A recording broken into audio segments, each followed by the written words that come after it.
आर्थिक समृद्धि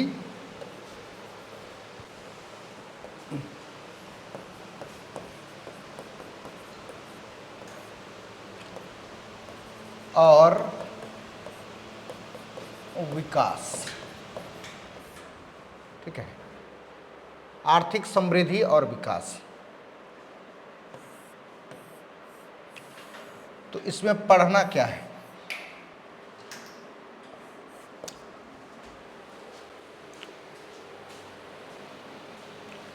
पहले तो ग्रोथ और डेवलपमेंट पढ़ लेंगे।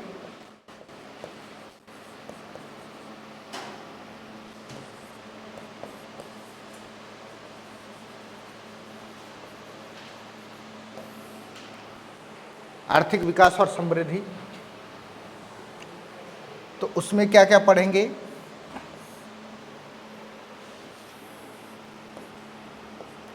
उसमें थोड़ा सा इंट्रो पार्ट पढ़ेंगे,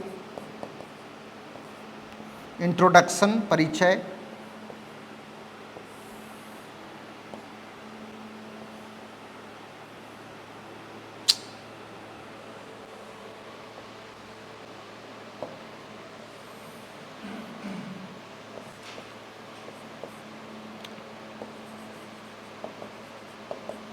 डेफिनेशन पढ़ लेंगे।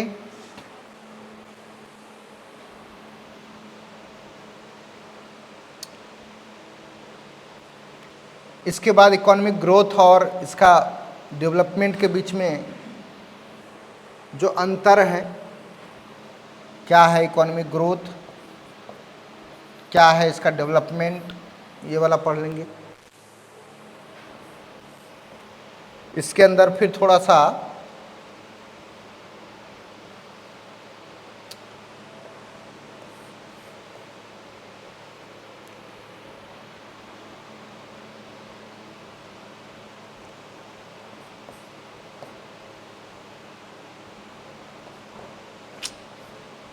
है, क्या हो रहा है इसका?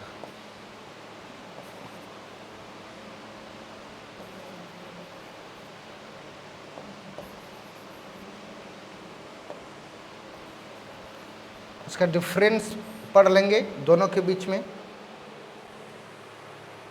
इसका प्रोस पढ़ लेंगे,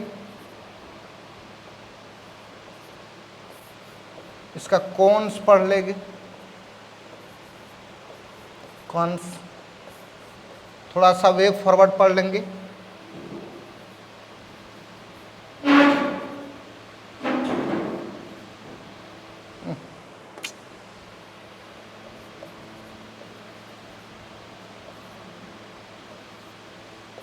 लास्ट में कंक्लूजन।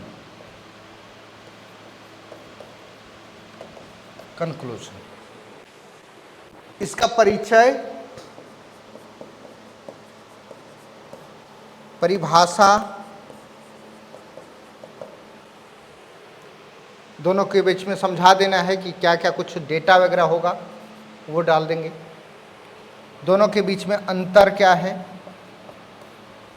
इसका लाभ, इसका नुकसान, इसका कुछ सुझाव है तो दीजिए, और फिर लास्ट में निष्कर्ष। इसी में फिर पढ़ेंगे हम लोग अगला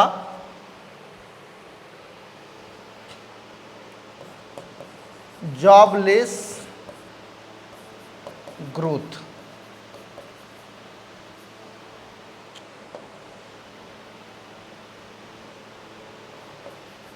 जॉबलेस ग्रोथ,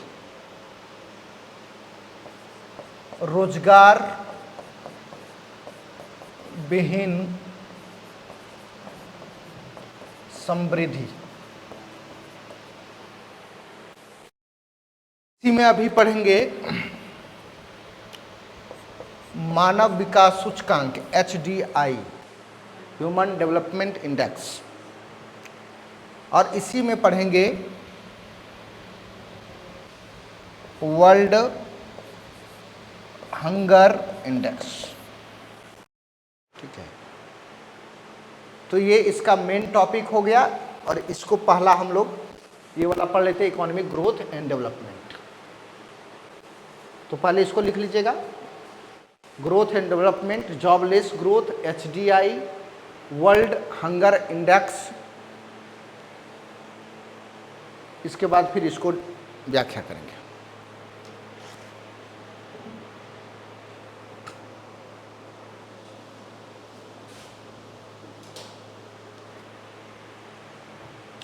तो ये घिचमिचा गया है तो ऊपर ऊपर वाला लिख लीजिए, इसके बाद फिर उधर हम लोग कर लेंगे।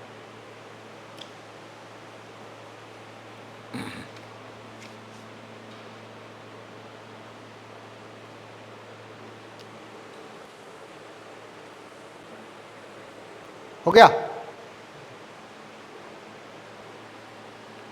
परिचय, परिभाषा, कुछ महत्वपूर्ण डेटा वगैरह डाल देंगे। दोनों के बीच में अंतर क्या है ये डेवलपमेंट और ग्रोथ में, इसका प्रोस क्या है, कॉन्स क्या है, वे फॉरवर्ड यानी सुझाव, लास्ट में उसका कंक्लूजन।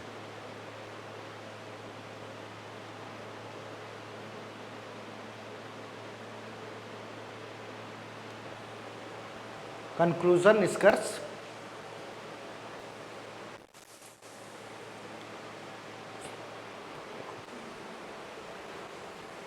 बहुत आसान है और आसानी के साथ इसको लिख सकते हैं। हो गया?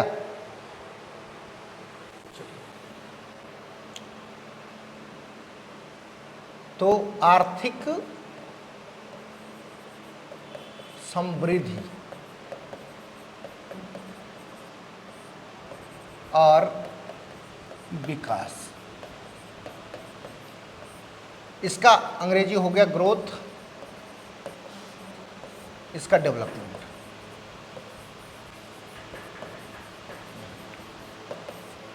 डेवलपमेंट तो ग्रोथ क्या होता है और डेवलपमेंट क्या, वो भी पूछ रहा किस चीज का, इकोनॉमी का। इकोनॉमी का पता है?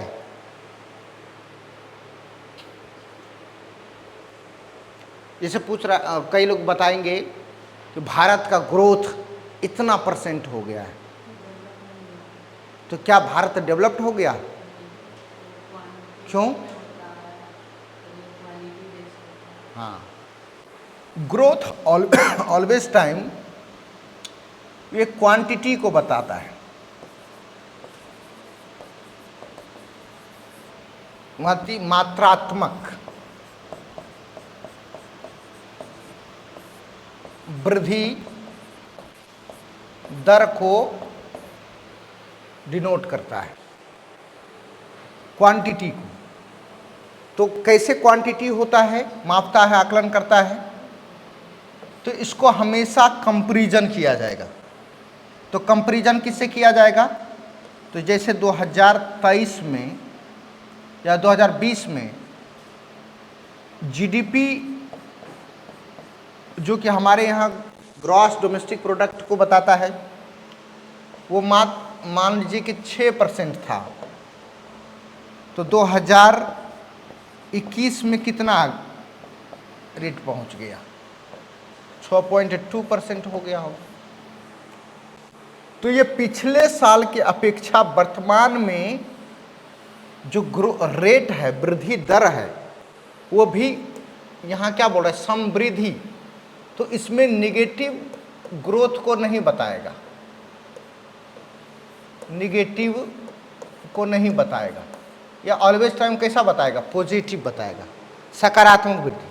यानी कि ऐसा हुआ तो फिर ऐसा होगा, 7 भी पहुंच सकता है, इस तरह हमेशा वृद्धि में दर्शाएगा। देखिए डेवलपमेंट क्या बताएगा, यहाँ पे क्वालिटेटिव बताएगा, यानी गुणवत्ता को, प्लस क्वांटिटी।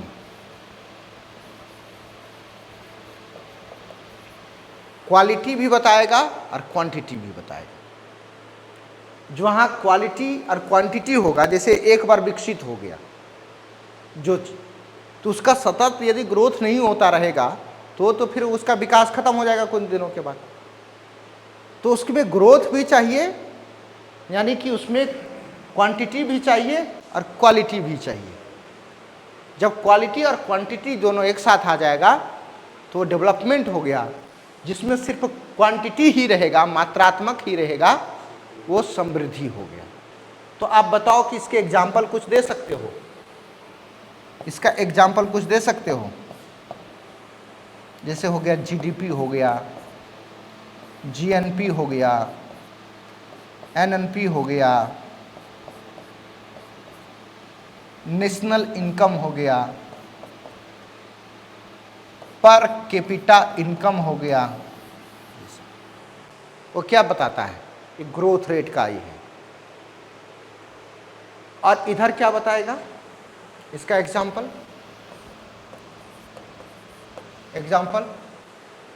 तो इसका एग्जाम्पल बताएगा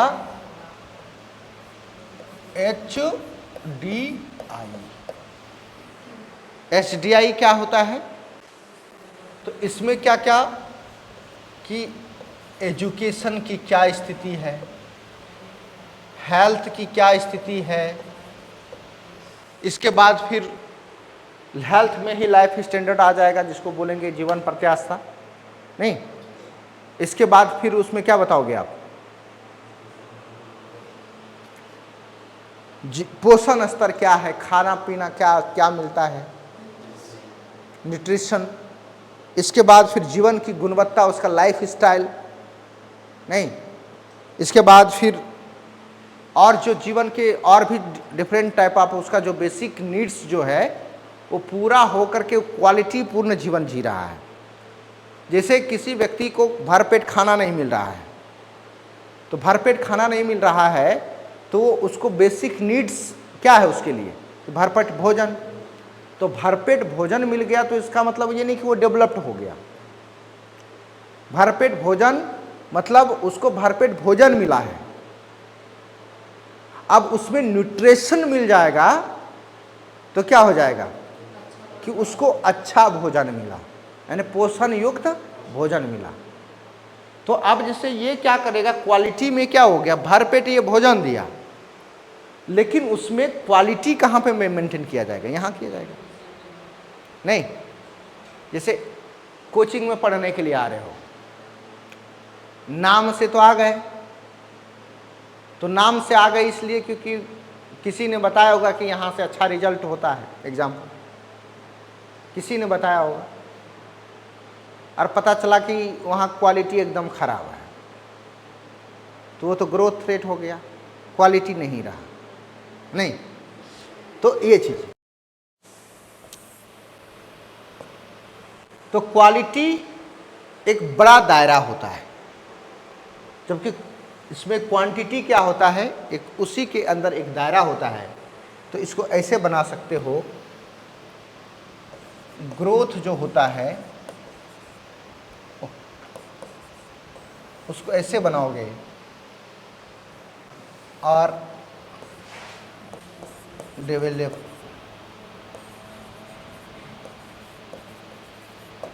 ऐसे बनाओ, यानी कि डेवलपमेंट के अंदर ही क्या होता है, ग्रोथ रेट होता है। इसमें क्वालिटी और क्वांटिटी दोनों पर बल दिया जाता है। यहाँ पे क्या आ गया, इसको कहेंगे तो क्या ये आ जाएगा,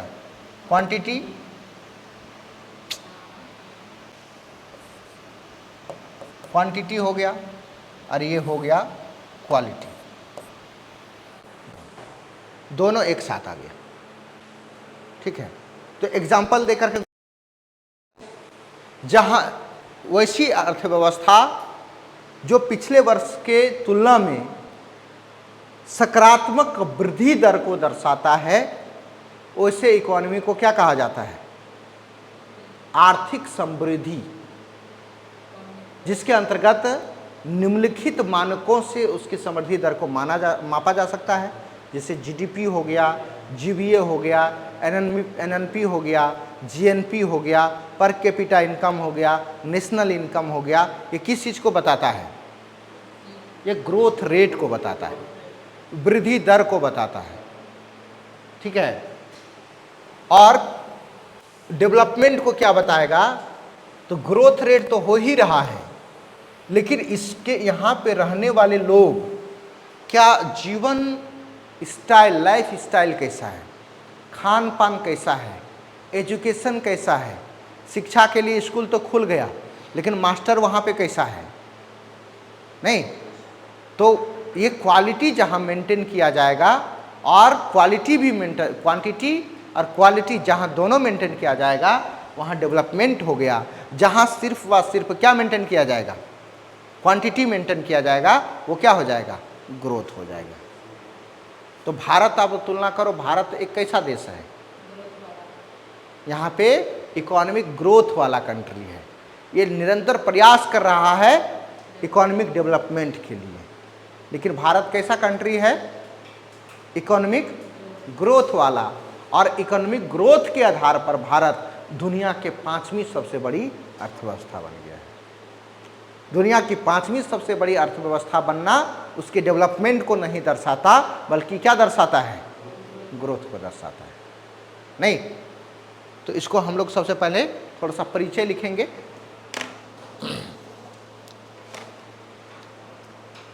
हिंदी में ही बोलते हैं, आप लोग अनुवाद कर लीजिएगा इसका। लिखिएगा,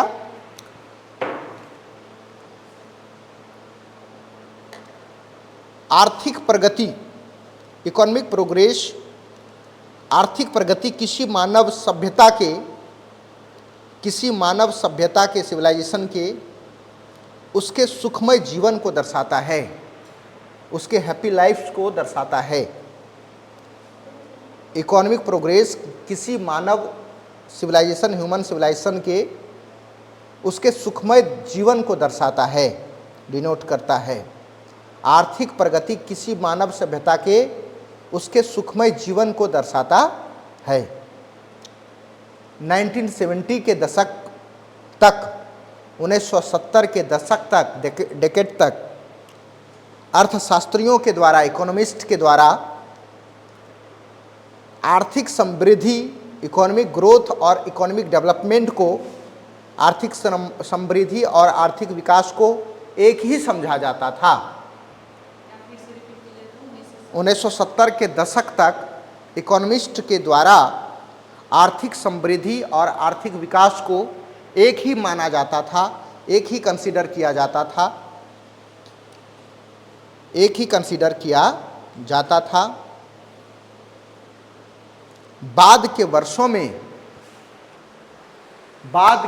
में इसमें अंतर किया जाने लगा। बाद के वर्षों में इसमें अंतर, भेद, डिफरेंस किया जाने लगा। चलिए, ये हो गया इसका इंट्रोडक्शन पार्ट। मतलब इसमें क्या सीखा आपने कि जिस तरह से कई लोग डिफरेंस नहीं कर पाते हैं इकोनॉमिक ग्रोथ और इकोनॉमिक डेवलपमेंट में, तो 1970 के डेकेड तक इकोनॉमिस्ट के द्वारा दोनों एक ही माना जाता था। इकोनॉमिक ग्रोथ और इकोनॉमिक डेवलपमेंट क्या है? दोनों एक ही है। लेकिन बाद के वर्षों में इसमें क्या किया गया? अंतर स्पष्ट किया गया, उसमें भेद किया गया कि इकोनॉमिक ग्रोथ अलग होता है और इकोनॉमिक डेवलपमेंट क्या होता है? अलग होता है। चलिए,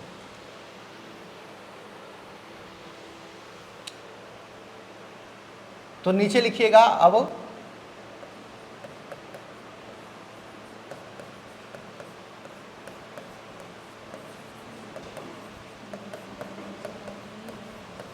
डेफिनेशन। तो किसका डेफिनेशन लिखिएगा? एक साइड लिखिएगा इकोनॉमिक ग्रोथ का, एक साइड लिखिएगा इकोनॉमिक डेवलपमेंट का।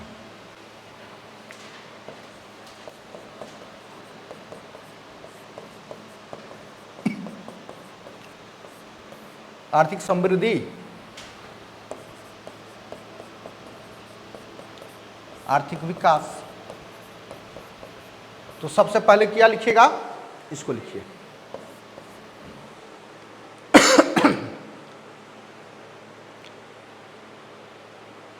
पहले इसको लिखिए, पॉइंट देखिए नीचे लिखिए। आर्थिक समृद्धि से तात्पर्य refers to economic growth। आर्थिक समृद्धि से तात्पर्य पिछले वित्तीय वर्ष प्रीवियस फाइनेंशियल ईयर्स के कंपैरिजन में, तुलना में अर्थव्यवस्था में मात्रात्मक सकारात्मक परिवर्तन को दर्शाता है।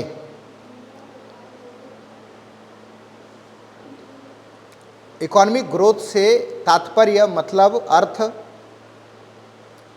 पिछले प्रीवियस फाइनेंशियल ईयर्स के तुलना में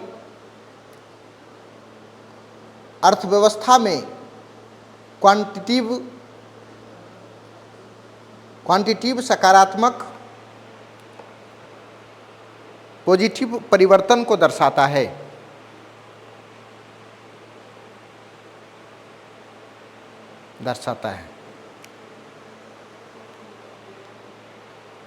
नीचे लिखिएगा दूसरा पैरा में,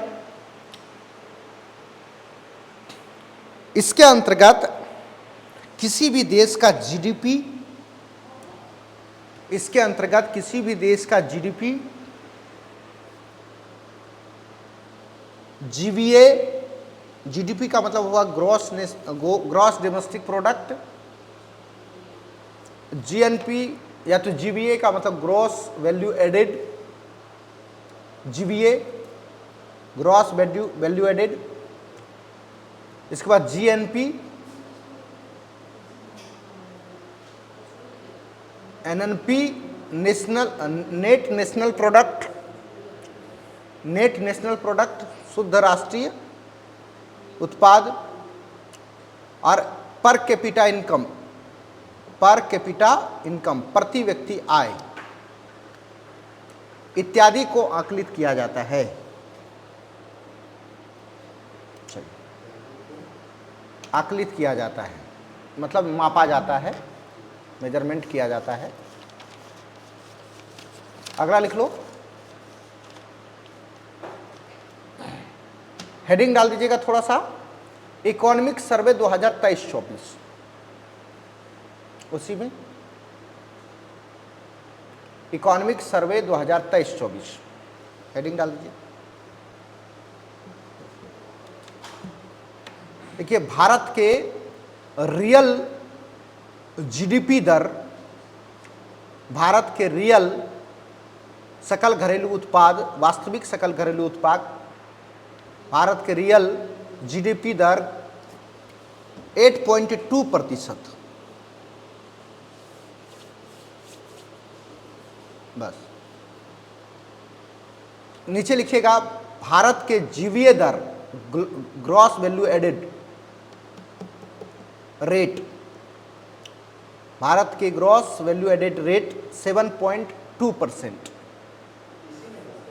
हाँ, इकोनॉमिक ग्रोथ में लिखना है, क्योंकि आप एग्जांपल दिए हैं ना जी, उसी को कुछ एग्जांपल में डाल देना है, डेटा करंट से नहीं, 2023-24 का जो इकोनॉमिक सर्वे है। अच्छा, भारत के कुल जीडीपी का मतलब यदि उसका दायरा देखा जाए 3.9 ट्रिलियन डॉलर का हो गया है, तो लिखिएगा भारत की कुल जीडीपी 3.9 ट्रिलियन डॉलर की है।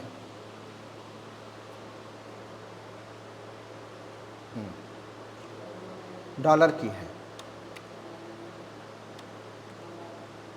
लिखिएगा, फाइनेंशियल ईयर 2023-24 में भारत की प्रति व्यक्ति आय पर कैपिटा इनकम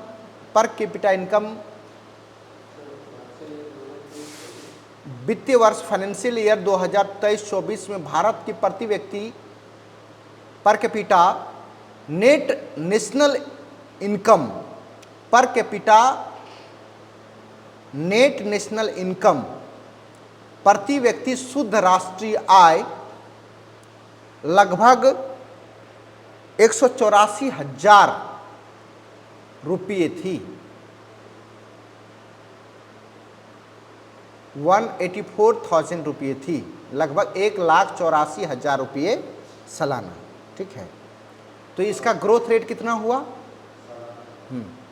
क्योंकि पर कैपिटा इनकम सालाना ही वार्षिक ही होता है, तो इसका ग्रोथ रेट है, उसी ब्रैकेट बंद करके लिख दीजिएगा, ग्रोथ रेट पिछले साल के कंपैरिजन 8.7% और बढ़ा है 8.7%। तो मतलब इस प्रकार के डेटा जब यहाँ पे दिया जाता है तो वो क्या दर्शाता है, वो ग्रोथ रेट को दर्शाएगा, क्योंकि ये डेटा बता रहा है क्वांटिटी कि इतना से इतना वृद्धि हो गया, इतना से इतना वृद्धि हुआ। करंट से इसको तुलना कर दिए तो अब फिर करंट वाला वो क्या देखेगा, इससे नया करंट क्या लाएगा, वो पिछले साल जो इस बार का इकोनॉमिक सर्वे है उसे उठा के डाल दिया। ठीक है, तो एग्जाम्पल हो गया ये। अब लिखिएगा अगला, इकोनॉमिक डेवलपमेंट, आर्थिक विकास।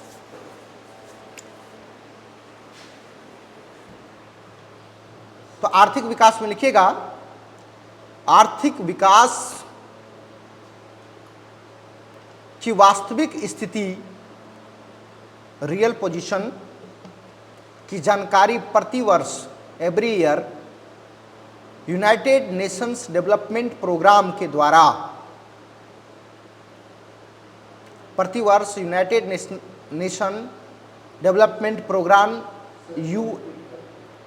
भारत आर्थिक विकास की वास्तविक स्थिति की जानकारी प्रत्येक वर्ष यूनाइटेड नेशंस डेवलपमेंट प्रोग्राम के द्वारा 1990 से के द्वारा, यूएनडीपी के द्वारा 1990 से ही मानव विकास सूचकांक के रूप में, एचडीआई के रूप में जारी करती रही है या कर रही है, के द्वारा 1990 से ही मानव विकास सूचकांक एचडीआई जारी करती रही है। हो गया, तो उसमें नीचे बॉक्स करके लिख दीजिएगा थोड़ा सा, एचडीआई के जनक, father of human development index,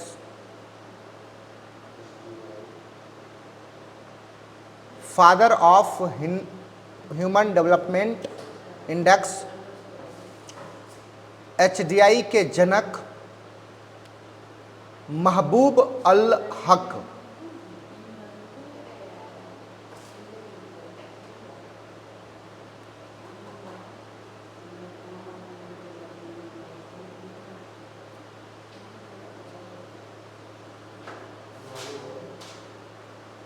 हो गया, एचडीआई के जनक महबूब अल हक, महबूब अल हक ऐसे लिखिए।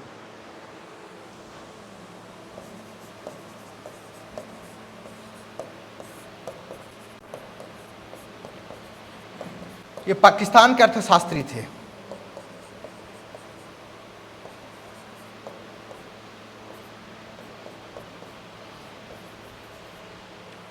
और इनके साथ एक और व्यक्ति थे, उसका भी नाम लिख लीजिएगा, एंड इंडेकॉल, इंडेकॉल,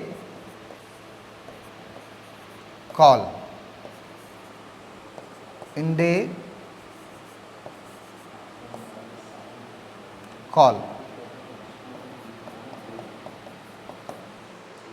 हो गया। चलिए ठीक है, अब लिखिएगा नीचे, एचडीआई के लिए स्टैंडर्ड, मानक, एचडीआई के लिए निर्धारित मानक, मानक मतलब स्टैंडर्ड। तो क्या क्या मापना है उसमें, तो उसमें मापा जाता है, पहला नंबर एजुकेशन, लिखो लिखो, देख के ही लिखो ना, छूट जा रहा है, कोई देखने, लिखो तो लिखो। इस देख के लिखते चलो, इसके बाद फिर उसका ले लेना, फोटो खींच लेना घर में जाके अपने। हाँ, कुछ कुछ लिखते जाओ, हाथ चलता जाएगा, ठीक है, बाद में ले लेना। इसके बाद लिखो शिक्षा पहला, दूसरा लिखो जीवन प्रत्याशा, या जिसको लाइफ स्टैंडर्ड, या तो फिर उसको ऐसे का दो, हेल्थ भी उसी का डाल सकते हो, ब्रैकेट बंद कर दो, हेल्थ। इसके बाद तीसरा में डाल दो प्रति व्यक्ति आय, पर कैपिटा इनकम। तो अभी लेटेस्ट करंट अफेयर्स वाला डाल दीजिए इसमें डेटा कि भारत का एचडीआई रैंकिंग में स्थान, एचडीआई रैंकिंग में स्थान 2023-24, 193 देशों का लिस्ट यूएनडीपी ने निकाला है, जिसमें भारत का स्थान है 134। हाँ, तो ऐसे लिखिए 134/193 लिख दीजिए, 134/193 करेंट अफेयर्स हो गया ये कि एचडीआई इंडेक्स में भारत का स्थान क्या है, कितने देशों में, स्कोर क्या किया है, स्कोर लिखो उसी जगह बगल में स्कोर, तो 0.644, 0.644, 0.644 हो गया। अब लिखिएगा अगला मुख्य अंतर, किसके किसके बीच में मुख्य अंतर, तो दो बनाइएगा कॉलम, एक बना दीजिएगा इकोनॉमिक ग्रोथ का और एक बना दीजिएगा डेवलपमेंट का। वो आसान है, वो आसानी से अंग्रेजी में लिखा जाएगा, एक एक लाइन का होगा। मुख्य अंतर,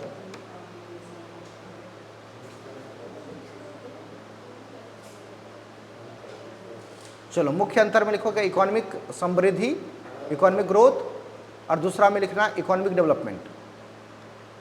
तो जहाँ इकोनॉमिक समृद्धि है तो उसमें क्या डिफरेंस दिया जाता है, अभी आपने समझा ही है। किस पर बात करेगा ये, सिर्फ ये ग्रोथ पर बात करेगा। तो लिखो जीडीपी वृद्धि पर ध्यान देना, फोकस्ड ऑन जीडीपी।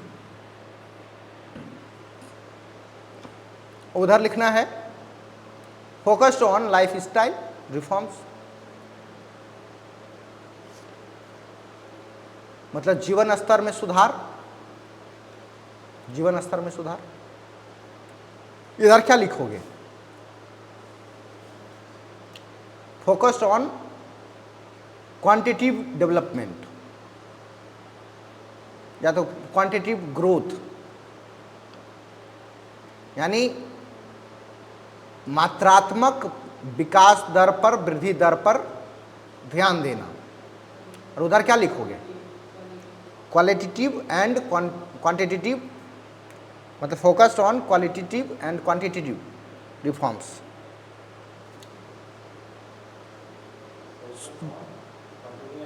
हाँ, गुणात्मक और मात्रात्मक सुधार पर ध्यान हो गया। तीसरा इधर लिखो, तीसरा में इस उत्पादन यानी प्रोडक्शन में अल्पकालिक परिवर्तन को दर्शाता है।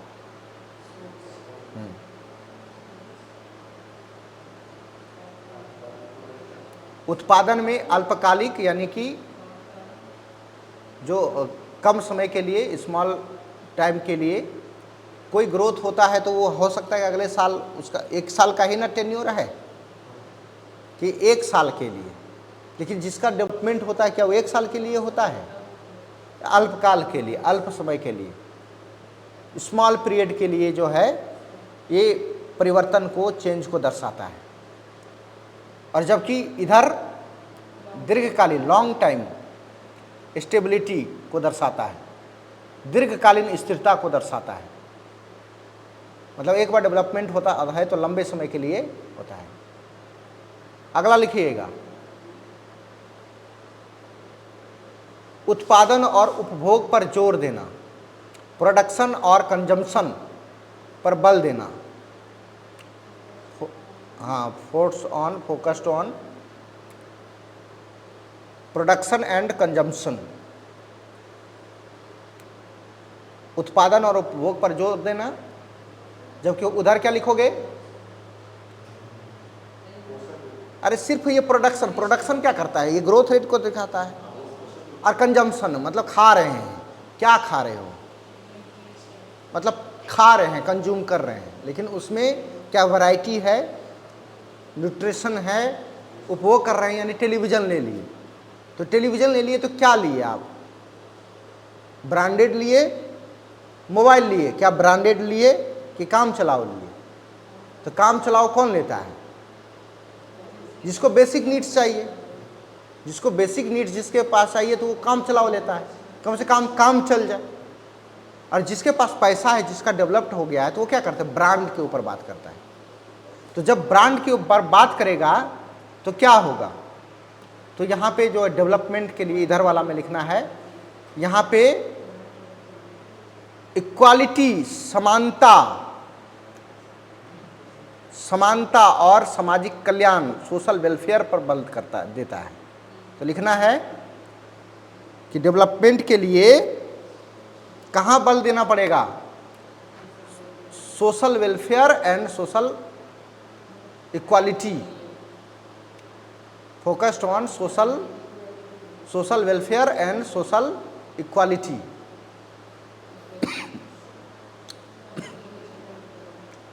ठीक है। अब देखिए, ग्रोथ करेंगे तो कंज्यूम करने पर बल दिया जाएगा, प्रोडक्शन पर बल दिया जाएगा, लेकिन डेवलपमेंट के लिए क्या करना पड़ेगा? सोशल इक्वालिटी, सामाजिक भेदभाव है तो वो डेवलपमेंट की अवस्था को दर्शाएगा। कोई गरीब है, कोई अमीर है, कोई जाति के नाम पर भेदभाव है, तो वो डेवलपमेंट की अवस्था नहीं है। दुनिया के जितने भी डेवलप्ड कंट्री है वहाँ पे भेदभाव नहीं है, सोशल आधार पर, सामाजिक आधार पर। इकोनॉमिक आधार पर भी डिफरेंशिएशन नहीं है, बहुत ज़्यादा भेदभाव नहीं। कोई अरबपति हो यार, उसके बगल में मुकेश अंबानी के घर के सामने 50 गो झोपड़ी हो, तो वो क्या दिखा रहा है? इकोनॉमिक इनइक्वालिटी को दर्शा रहा है। क्या आप इतने 50 मंजिला के बिल्डिंग में आप रहते हो और आपके आसपास हजारों को, सैकड़ों को झोपड़ी गिरा करके रह रहा है? तो देखो दुबई में जाके बुर्ज खलीफा के पास क्या गो झोपड़ी है? तो इसका मतलब क्या है? अब तो यूट्यूब पे तो सारा दिखा, मतलब बुर्ज खलीफा जैसे जैसे कितने बिल्डिंग वहाँ पे हैं, वो तो एक यूनिक बना दिया गया उसको। और सब बिल्डिंग देखो को 50 मंजिला, 60 मंजिला, 70 मंजिला। पूरा बम्बई घूम जाओगे तो 25 को ज़्यादा टावर नहीं मिलेगा। और दुबई, न्यूयॉर्क सिटी तो हवाई शहर ही है, वहाँ पे कितने सैकड़ों टावर मिलेंगे। पटना में तो एक भी टावर नहीं है, पटना में एक भी 10 मंजिला से ऊपर नहीं है। इसका रीज़न है यहाँ पे, पहला रीज़न तो है कि इसका ज्योग्राफिकल कंडीशन, क्योंकि ये भूकंप जोन 4 में आता है। दूसरा कि इन्वेस्टमेंट नहीं है, कैपिटल नहीं है। यदि आप जैसे जापान में तो और भी ज़्यादा खतरनाक भूकंप आता है, तो वहाँ भी टावर है, टोक्यो में देखो, लेकिन वहाँ पे जो टावर बनाए जाते हैं तो वो भूकंप रोधी तकनीक, वहाँ पे टेक्नोलॉजी ज़्यादा है, पैसा वहाँ ज़्यादा है, तो इन्वेस्टमेंट करता है। तो सोशल इक्वालिटी और सोशल वेलफेयर पर सरकार खर्च करती है, तब ना डेवलपमेंट होगा। गरीबी, यहाँ पे लोग तो देखो 80, प्रधानमंत्री वोट मांगते हैं कि हम 80 करोड़ लोगों को फ्री में भोजन दे रहे हैं। जिस देश में 80 करोड़ लोग मुफ्त में भोजन खाता हो तो उस देश का डेवलपमेंट है ये। मतलब उसकी गरीबी की स्थिति, यानी कि 80 करोड़ लोग भूख के कगार पर है, सरकार उसको मदद कर रही है। इसके बावजूद भी देखो, अभी HDI का ये वर्ल्ड हंगर इंडेक्स आया, भूखमरी सूचकांक, और उसमें 127 देशों के लिस्ट में भारत का स्थान 105वां है। ये परसों ही जारी हुआ है, तरसों। हाँ, 2023 में 11 था, 2024 में ये 105वां, 6 अंक में गिरावट आया है। ठीक है। इसके बावजूद भी भारत अपने पड़ोसी देशों से खराब स्थिति में है। इससे अच्छा स्थिति पाकिस्तान और नेपाल का है। चलो, तो ये कंडीशन है। तो इसके लिए कहाँ पे काम करना पड़ेगा सरकार को कि जो भेदभाव है उसको दूर करो और अवसर दो, सोशल वेलफेयर पे ध्यान दो। जो क्योंकि किसी भी देश के जो बोझ होता है ना, बोझ समझते हैं, जो निर्भर होता है किसी के ऊपर, वो होता है चाइल्ड। क्या वो कमा सकता है? नहीं कमा सकता। तो किसके ऊपर बोझ होता है? माता पिता के ऊपर बोझ होता है। उसका देश के प्रोडक्शन में उसका कोई योगदान नहीं है। और एक बोझ होता है वृद्धा, जो वृद्ध लोग होते हैं, ओल्ड पर्सन, जो रिटायर्ड हो जाते हैं, उसका काम होता नहीं है। तो जो जैसे सरकार का वो बैठ के पेंशन खाएगा, लेकिन वो उसका प्रोडक्टिविटी क्या है? कुछ नहीं, तो बोझा हो गया। अब और कुछ लोग होंगे जो कि शारीरिक रूप से अक्षम लोग हैं, शारीरिक रूप से अक्षम लोग, जैसे कि जिसको विकलांग आप कह सकते हो, जिसको आप कह सकते हैं कि ये किसी विभिन्न प्रकार के वो विकलांगता से ग्रसित हो, है ना, जिसको भारत सरकार उसको दिव्यांग कह रही है। और कुछ लोग होते हैं जो बीमार अवस्था में होते हैं, बीमारी की अवस्था अल्पकालिक होते हैं, वो बहुत स्मॉल पीरियड के लिए होता है। जब वो बीमार होगा तब उसका कोई भी प्रोडक्टिविटी नहीं रह जाता है। तो ऐसे लोगों को अब क्या करना है कि प्रोडक्टिविटी को बढ़ावा देना है। तो क्या करना पड़ेगा कि यूथ में इन्वेस्टमेंट करना पड़ेगा, चाइल्ड को एक ह्यूमन रिसोर्सेज के तौर पर उपयोग में लाना पड़ेगा। उसके अंदर जो एजुकेशन दिया जाएगा वह स्किलफुल होना चाहिए, इनोवेटिव होना चाहिए, रिसर्च एंड टेक्नोलॉजी पर बेस्ड होना चाहिए, तभी तो वो आगे जाकर के इनोवेशन करेगा। वो कैपिटल हो गया आपका कौन? चाइल्ड। ह्यूमन रिसोर्स हो गया आपका यूथ, जिसको कहा जाता है डेमोग्राफिक डिविडेंड। ये डेमोग्राफिक डिविडेंड का आयु जो है वह 18 ईयर्स से लेकर 59 ईयर्स। वो उसको इसलिए कर दिया गया ना कि कारखाना एक्ट, जो फैक्ट्री एक्ट है, उसके तहत काम करने वाले न्यूनतम आयु 15 वर्ष था, इसलिए 15 से 60 ईयर्स, तो 59 ईयर्स यहाँ तक के लोग काम कर सकते हैं। सरकारी नौकरी में भी 60 साल तक लोग काम करता है। तो यही है उसका प्रोडक्टिविटी का आयु, जिसमें कि ये प्रोडक्शन कर सकता है। इसके बाद धीरे धीरे बुढ़ापा आ जाती है, तो शिथिलता हो जाती है, शारीरिक कमजोरी आ जाती है, घट जाती है। तो सरकार को कहाँ काम करना पड़ेगा? तो सरकार को काम करना पड़ेगा चाइल्ड के इन्वेस्टमेंट पर, एजुकेशन पर, उसके हेल्थ पर। HDI में यही ना मापा जाता है, एजुकेशन हो गया, हेल्थ हो गया, और फिर बाद में इसका पर कैपिटा इनकम, कि एक व्यक्ति कितना कमा रहा है साल में। और बुढ़ापा तो बेचारे हो गए, तो उसके लिए क्या करना पड़ेगा? उसको भी आत्मनिर्भर बनाने के लिए उसको पेंशन देना पड़ेगा। कई जैसे अब महिलाएं हैं, महिलाएं जो आपका जो लेबर क्या है, लेबर ब्यूरो बताती है कि पूरे जो महिलाएं हैं, कार्यशील महिलाएं, जो सक्षम महिलाएं हैं, उसकी जो लेबर पार्टिसिपेशन में भागीदारी मात्र 23% है, 23 या 37% के आसपास है। यानी 40% से नीचे ही है महिलाओं का पार्टिसिपेशन। तो इसका मतलब क्या हुआ कि 60% से अधिक जो है महिलाएं वो बैठ करके खाती हैं, उसके देश के प्रोडक्शन में कोई योगदान नहीं है। अब वो लोग उसके बावजूद भी शासन चलाएंगी, हम खाना बना रहे हैं, तो खाना तुम घर में बनाते हो, वो प्रोडक्टिविटी में नहीं माना जाएगा। उसके लिए यदि कहीं दूसरे के यहाँ खाना बनाते हो, उसके बदले वेतन मिलता है, वो प्रोडक्टिविटी में माना जाएगा। अपने लिए दौड़ते हो तो वो कोई देश के लिए योगदान नहीं है, उसके लिए वेजेस नहीं मिलेगा। लेकिन वही आप देश के लिए मैराथन दौड़ते हो, ओलंपिक में दौड़ते हो, तो उसके लिए आपको धावक के तौर पर पैसा दिया जाएगा, वो प्रोडक्शन हो। आप अपने लिए खुद की पढ़ाई कर रहे हो, वो उसका कोई प्रोडक्टिविटी नहीं है। और वही 10 पेज जब नौकरी में जाकर के लिखोगे, नौकरी में जाने के बाद तो वो देश के लिए जहाँ पैसा मिलेगा। इसलिए श्रमिक का मतलब हुआ लेबर, जिसको कहते हैं लेबर, जो कि अपने शारीरिक और मानसिक कार्यों के बदले, फिजिकली और मेंटली दोनों कार्यों के बदले उन्हें क्या मिलता हो? रेमुनेशन मिलता हो, यानी पैसा मिलता हो। तो 2 तरीके के कार्य होते हैं। जो असंगठित वर्कर्स हैं, जिसको बोलते हैं कि यह अनऑफिशियल सेक्टर है, या जिसको अनऑर्गेनाइज सेक्टर, उसमें काम करने वाले लोग ज़्यादातर जो होते हैं ना, वो फिजिकली होते हैं। जैसे कोई ठेला चलाएगा, कोई रिक्शा चलाएगा, कोई और चलाएगा, भट्ठा पे कोई काम कर रहा है, कोई लेबर वाला काम कर रहा है, देखो सीमेंट घर बना रहा है तो वहाँ पे चढ़ के ढो रहा है। ये सब फिजिकल वर्क है। इसके ये तभी तक कार्य कर सकता है जब तक इसका शरीर क्या होगा, हेल्दी रहेगा। बीमारी की अवस्था में ये काम कर पाएगा, नहीं कर पाएगा। तो इसके लिए क्या करना पड़ेगा सरकार को, इसके हेल्थ के फैसिलिटी प्रोवाइड करना पड़ेगा, जिससे जितना भी HDI इंडेक्स में ज़्यादा भारी, मतलब नंबर 1 कंट्री है ना सब, जैसे स्कैंडिनेवियन कंट्री हो गया, इधर वाला नॉर्डिक कंट्री हो गया, इन लोगों का HDI इंडेक्स बहुत अच्छा रहता है, क्योंकि वहाँ पे पब्लिक सेक्टर पर बहुत पैसा खर्च करती है।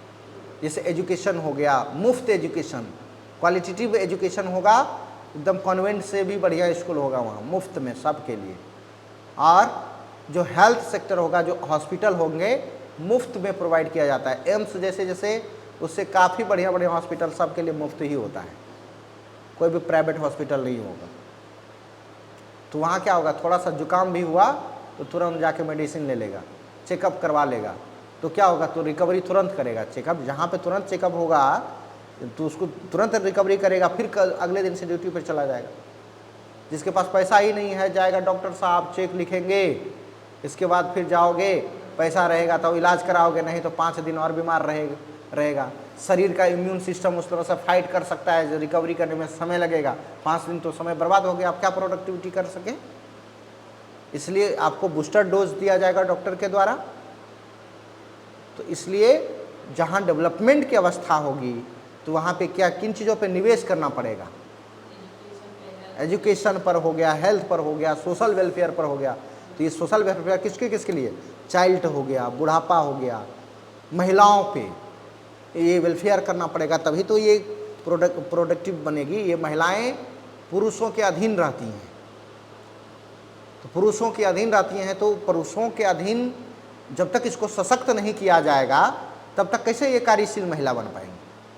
इसको बाहर निकालना पड़ेगा, क्योंकि इसकी आबादी बहुत अधिक है, इसमें इन्वेस्टमेंट करना पड़ेगा।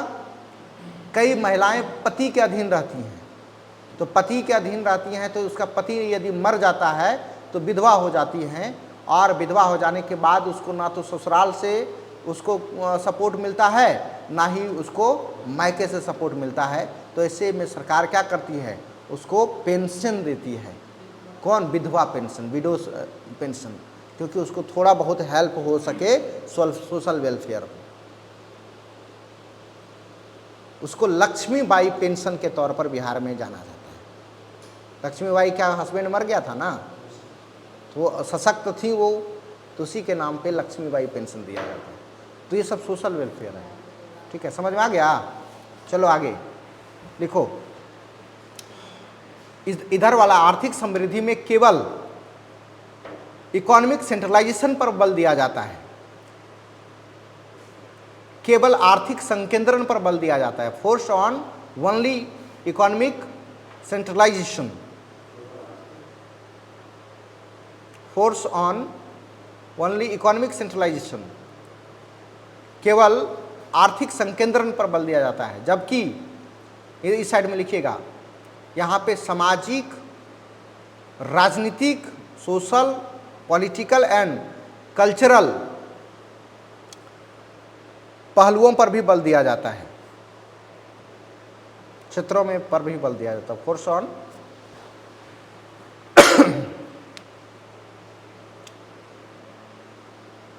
कहाँ छूट गया, राजनीतिक और सांस्कृतिक, सोशल, पॉलिटिकल, कल्चरल, नहीं आर्थिक तो हो गया ना इधर। आर्थिक में तो फिर तो आपका बढ़ता ही चला जाएगा ना, आर्थिक वाला तो समृद्धि कर रहे हो आप, इकोनॉमिक ग्रोथ। तो इसमें सोसाइटी डेवलपमेंट कैसे होगा, आपके पास पैसा खूब है, पैसा लेके गए रेस्टोरेंट में, और रेस्टोरेंट में बोलेगा भाई साहब थोड़ा आधार कार्ड दिखाइएगा, सेंसिटिव इशू है। जैसे ही देखा कि अरे आप तो छोटा जाति से है, बोलेगा नहीं आपके लिए यह नहीं है व्यवस्था। काहे भाई, आप छोटे जाति के लोग, तो हो गया सारा डेवलपमेंट आपका, निकल गया ग्रोथ। सोशल इक्वालिटी नहीं है तो हो गया गड़बड़। इसके बाद फिर पॉलिटिकली आप कितने सशक्त हैं, डेमोक्रेसी में आप रह रहे हैं। तो डेमोक्रेसी का मतलब समझते हैं कि वोट डालने के समय में आप दारू पी करके वोट डाल देते हैं, पैसा लेकर के वोट डाल देंगे।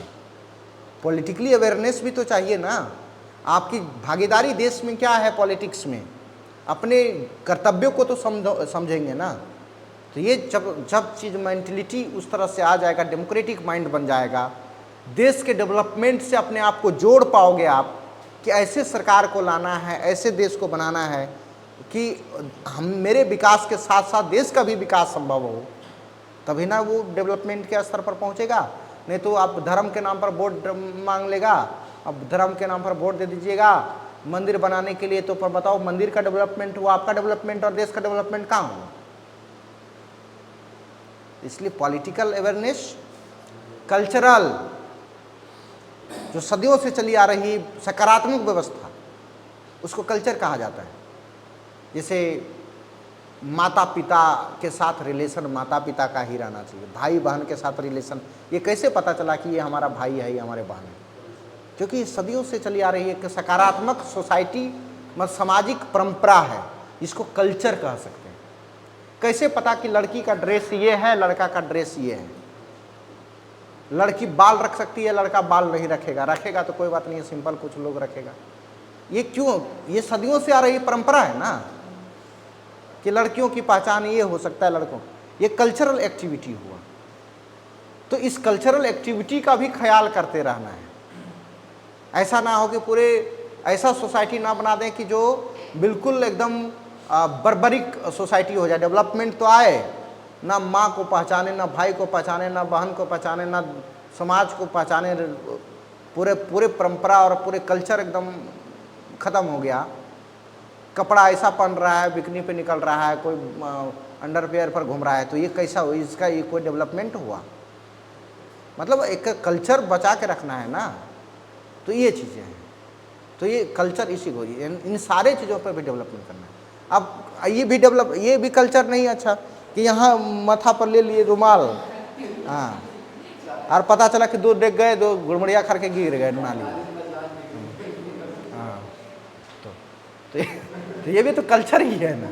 तो ये इसका भी डेवलपमेंट करना है। चलिए आगे लिखना है।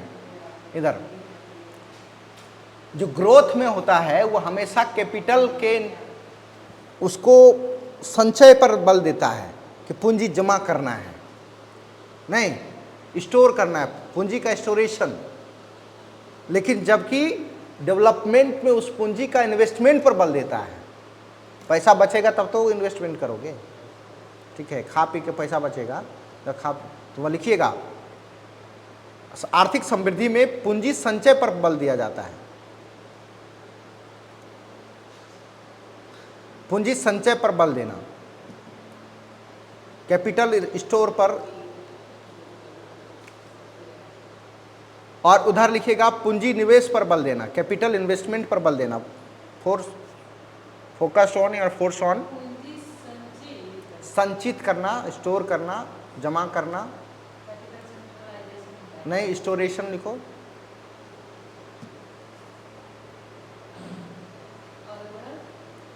Capital investment. नीचे लिखिए ग्रोथ में हमेशा क्या होगा,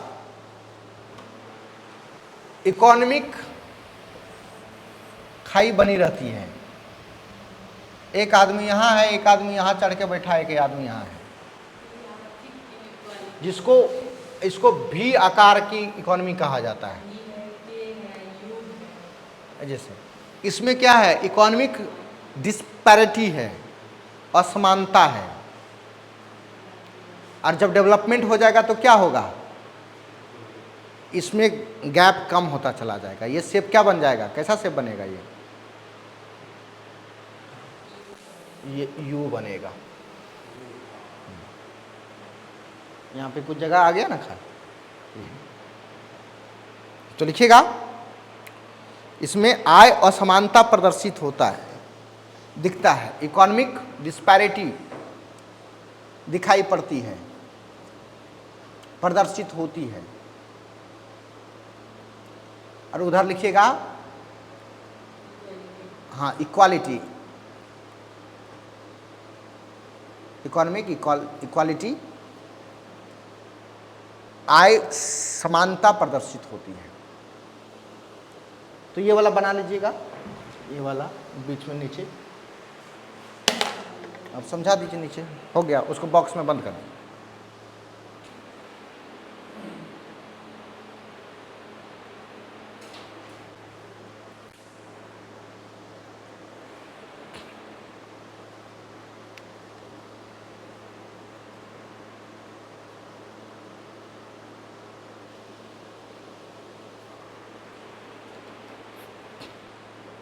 तो नीचे लिखिएगा, किसी भी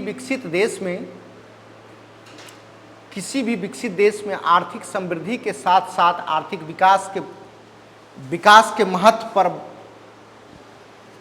बल दिया गया है। किसी भी विकसित देश में आर्थिक समृद्धि के साथ साथ आर्थिक विकास पर बल दिया गया है, या आर्थिक विकास के महत्व पर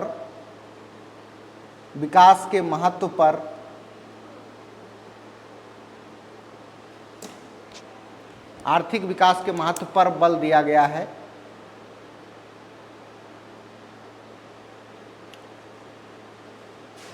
भारत की अर्थव्यवस्था एक समृद्धि को प्रदर्शित करता है। भारत की अर्थव्यवस्था एक समृद्धि को, ग्रोथ को प्रदर्शित करता है या दर्शाता है, जबकि आर्थिक विकास के लिए, इकोनॉमिक डेवलपमेंट के लिए प्रयासरत है, एफर्ट कर रहा है।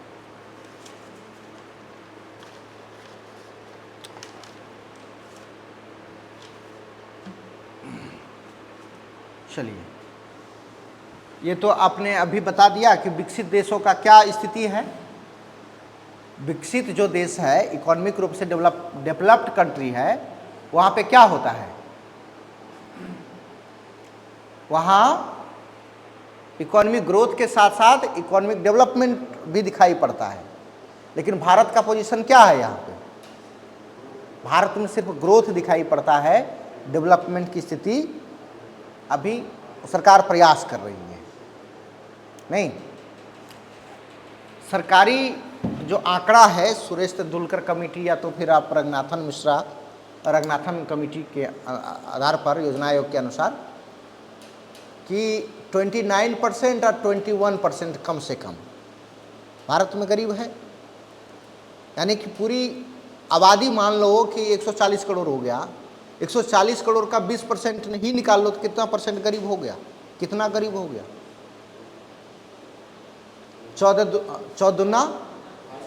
28 करोड़ जो है भारत में गरीब लोग हैं।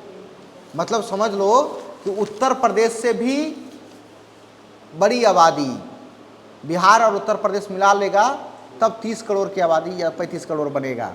इतना देश में गरीब ही है। इसके यहाँ 2 वक्त कितना इनकम है बताता है कि ग्रामीण क्षेत्र में 800 रुपया जो पर महीना कमाता है, यानी कि पर महीना 800 रुपया, तो एक दिन में कितना टका?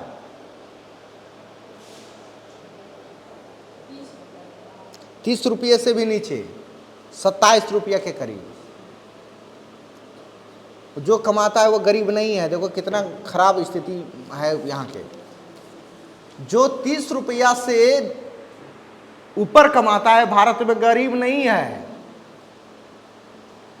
योजना आयोग के अनुसार। ग्रामीण क्षेत्र में, शहर में जो 1000 रुपया पर महीना कमाता है वो गरीब नहीं है। ये घोटालाबाजी है, नहीं है।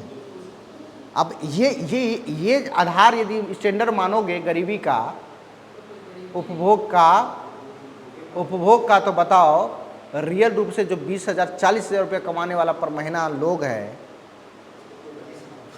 तो कितने परसेंट होगा? जब अभी भी इस अनुपात में वो उसने कह दिया कि 28 से 30 करोड़ लोग गरीब है, और यदि 10,000 प्लस भी कम से कम रख देता, जो 10,000 शहरी में और 8,000 ग्रामीण क्षेत्र में जो महीना में कमाता है वो गरीब नहीं है, यानी बिलो पॉवर्टी लाइन बीपीएल वहीं से बनाया गया है। जो उतना रुपया से कम कमाता है वो बिलो पॉवर्टी लाइन है, और जो उससे ऊपर कमाता है तो उसको कहा जाता है एपीएल, अपर पॉवर्टी लाइन। ठीक है, तो यानी कि आज भी देश में यदि रियल रूप से गरीबी को निकाला जाए तो कम से कम 90% से अधिक लोग भारत में गरीब हैं, यानी 1 अरब से ज़्यादा भारत में गरीब निकलेगा। तो ये है स्थिति।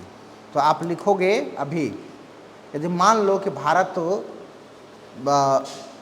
में आर्थिक ग्रोथ भी हो जाए, दुनिया का नंबर 1 इकोनॉमी बन जाए, हालांकि तीसरे नंबर के लिए प्रयास कर रही है सरकार, 5वें तो पहुंच गई है, तीसरे के लिए प्रयास कर रही है। मान लीजिए कि 2045 तक तीसरे बड़े इकोनॉमी बन जाए, या 28 तक, और यहाँ पे डेवलपमेंट की स्थिति भी हो जाए, तो इकोनॉमिक ग्रोथ और इकोनॉमिक डेवलपमेंट दोनों आ जाए, तो इसका लाभ क्या होगा? यानी कि ग्रोथ भी भारत को हो जाए और डेवलपमेंट भी हो जाए, तो इसका बेनिफिट क्या होगा? बताओ क्या क्या होगा? अरे सबसे पहले डेवलप्ड कंट्री में रोजगार ज़्यादा ना होता है, और महिलाएं देखो, हमने क्या बताया कि आज भी 60% से ज़्यादा महिलाएं घर में खाना बना रही हैं, वो काम कर रही हैं। अब बोले झाड़ू पोछा कर रही है, तो झाड़ू पोछा कोई काम थोड़ा ना हुआ। इकोनॉमी में जो एडम स्मिथ का इकोनॉमी है उसमें उसको काम नहीं कहा जाता है। काम का मतलब हुआ श्रम का, श्रम वो लाज लगने वाला श्रम नहीं, मतलब लेबर फोर्स, मतलब जिसके मेहनत के बदला, मेंटली और फिजिकली जो मेहनत है उसके बदले तुम्हें क्या रेमुनेशन की प्राप्ति होता हो। तो वैसे में महिलाओं को उसका भी रोजगार बढ़ेगा, डेवलप्ड इकोनॉमी होगा, फैक्ट्रियां लगेंगी, उसके अंदर स्किल्ड आएगा, एजुकेशन आएगा, हेल्थ। महिलाओं की सबसे बड़ी समस्या क्या है कार्य करने में? Health issue. ये जो है नेचुरल भी तरीका है, नेचुरल। पुरुषों के मुकाबले महिलाओं में आधा लीटर ब्लड कम होता है, उसमें सबसे ज़्यादा दिक्कत आयरन, फॉलिक एसिड और इन सारी चीज़ों का होता है। तो मन में सुस्ती रहेगा, जिसमें है हेमोग्लोबिन की कमी, सुस्ती आना, नींद आना, यही सब चीज़ें उसका है। और फिर हेमोग्लोबिन कम रहेगा तो फिर निश्चित है कि वाइट ब्लड सेल में आपका एंटीबॉडी भी कम हो सकता है, लिम्फोसाइट भी कम होगा, मोनोसाइट भी हो सकता है उसमें कम हो, फिर उधर प्लेटलेट्स की संख्या घट जाए। हाँ, तो उससे तो जब अनहेल्दी महिला रहेंगी तो वो कौन काम करेंगी? नहीं करेंगे। इसलिए भारत सरकार महिलाओं के हेल्थ पर ज़्यादा जोर देती है ना, कि ये कम से कम ये स्वस्थ तो रहे, नहीं तो पता करेगा कि कमर दर्द दे रहा है, माथा में दर्द दे रहा है, सास जाके वहाँ पे गरिया देगी एकदम पूरा, उसके खानदान के बारे में बता देगी, घरेलू हिंसा बढ़ जाएगा। अब जो बहू घर में शादी होने के बाद, क्योंकि उसको तो और भी ज़्यादा दिक्कत होता है ना शादी होने के बाद, जब वो सच में उसका शारीरिक प्रॉब्लम है, सोई है, जाके सास या ननद जाके उसको टोन मार देगा, तुम माँ बाप कुछ नहीं सिखाया, खाली सुतल रहती है, अब जाके उसको ससुराल के वाला गाली दे दिया मायके के नाम पे, दोनों के बीच में हो गया महाभारत। और उधर से मिलके कई बार क्या अकेली वो रहती है, उधर से सब माँ बेटी मिल करके पीट देगा, तो घरेलू हिंसा हो गया। घरेलू हिंसा इसी वजह से न बढ़ता है। तो इसमें कई तरीके से है ना। अब देखो, महिलाओं का दुश्मन सबसे ज़्यादा महिला ही है, तो उसके साथ भी वही कंडीशन है। उसको लगता है कि मेरे सास ने हमको सताया तो हम इसको काहे छोड़ेंगे।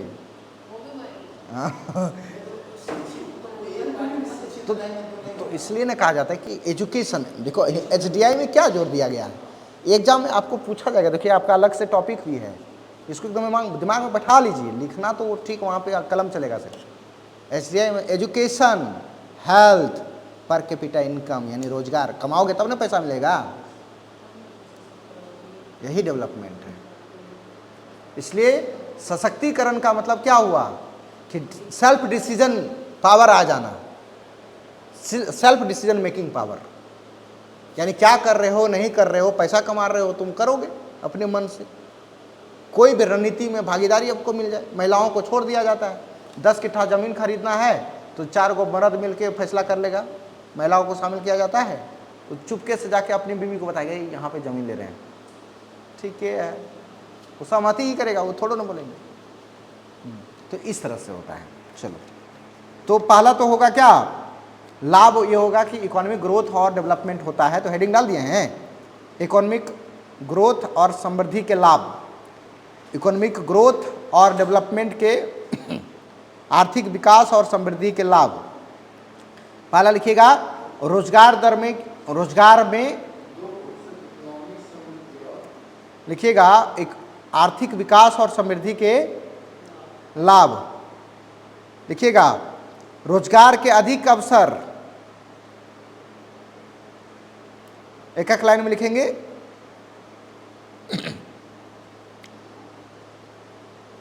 More opportunity of employment and decline in unemployment rate, बेरोजगारी दर में गिरावट,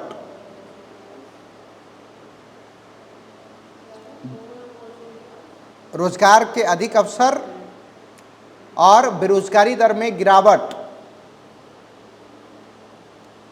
अनएम्प्लॉयमेंट रेट में डिक्लाइन। नीचे लिखिए दूसरा, प्रति व्यक्ति आय में वृद्धि। अब कोई भी डेवलप्ड कंट्री रहेगा तो वहाँ रोजगार लोगों को ज़्यादा मिलेगा, तो उसके पर कैपिटा इनकम बढ़ेंगे कि घटेंगे। पर कैपिटा इनकम कैसे निकाला जाता है पता है, टोटल जो आपका नेशनल इनकम है ना, उस नेशनल इनकम में पूरा पॉपुलेशन से भाग दे दिया जाता है और एवरेज निकाल लिया जाता है। तो उसमें किसी का देखो, उसी में आपका एक रिक्शा चलाने वाले व्यक्ति का मजदूरी और उसी में धीरू भाई बेटा का मजदूरी इनकम, यानी मुकेश अंबानी का इनकम सब जुड़ रहा है। तब एवरेज वाला क्या डेटा हमने दिया था, 1,84,000 पर कैपिटा इनकम है सालाना। इसके बाद ठीक है, प्रति व्यक्ति आय में वृद्धि और जीवन स्तर में सुधार, लाइफ स्टाइल में क्या होगा, सुधार होगा। तब दाल भात चावल चोखा नहीं खाया जाएगा, तो दाल भात चोखा तो खाया जाएगा, उसमें थोड़ा सा पापड़ मिला लेगा, उसमें सब्जी ले लेगा, सलाद ले लेगा, नहीं सैलेड, उसको सैलेड बोलता है अंग्रेजी में, उसको मिलाएगा, उसमें चुकंदर भी सलाद में डालेगा, नहीं तो कई खीरे काट के डाल दिया जाता, तो चुकंदर डालेगा, गाजर डालेगा, नींबू मिला लेगा। तो ये स्टैंडर्ड, इसको लाइफ स्टाइल कहा जाता है। हाँ, तो चलो अगला लिखना है, सार्वजनिक सेवाओं में निवेश करने के लिए पब्लिक सर्विसेज सेक्टर में इन्वेस्टमेंट के लिए सरकार को टैक्स रिवेन्यू में वृद्धि होगी, सरकार को टैक्स रिवेन्यू में वृद्धि होगी। उसको क्या बोलेंगे, टैक्स को क्या बोलते हैं, कर, राजस्व में वृद्धि होगी, रेवेन्यू टैक्स। और जैसे सार्वजनिक सेवा में जब आप निवेश करते हो, इन्वेस्टमेंट करते हो, तो लोगों को रोजगार मिलेगा, इन्वेस्टमेंट होगा तो आप सरकार को टैक्स देगी कि नहीं देगी, तो रेवेन्यू में वृद्धि होगी, टैक्स रेवेन्यू में वृद्धि होगी। चलिए अगला लिखेंगे, जब डेवलपमेंट होता है और ग्रोथ दोनों होता है तो व्यापार के अवसर भी खुलते हैं, व्यापार के अवसर, ट्रेड एंड कॉमर्स के अपॉर्चुनिटी मिलेगा, और नए नए उद्यमशीलता, मतलब क्या, स्टार्टअप, नए नए इंडस्ट्रीज का स्टार्टअप होगा, स्टार्टअप का विकास होगा, डेवलपमेंट होगा, उद्यमशीलता का विकास होगा। चलिए अगला लिखिएगा, जब ग्रोथ और डेवलपमेंट जिस कंट्री का हो जाता है उस देश का तकनीक क्या होता है, अच्छा होता है खराब होता है? यानी कि तकनीकों में उन्नति होती है, टेक्नोलॉजी में प्रोग्रेस होती है और इनोवेशन काफ़ी वहाँ होते रहता है। नहीं, एक गरीब आदमी कितना इनोवेशन करेगा, अमीर लोग इनोवेशन करते रहता है। यानी वो अमीर का मतलब नहीं, मतलब अमीर डेवलप्ड आदमी, अमीर का मतलब खाली पैसा से ही नहीं है, प्रत्येक क्षेत्र में डेवलपमेंट। अगला लिखिएगा, विदेशी निवेश में वृद्धि, फॉरेन इन्वेस्टमेंट में वृद्धि, growth in foreign investment, growth in foreign investment and व्यापार के अवसरों में वृद्धि।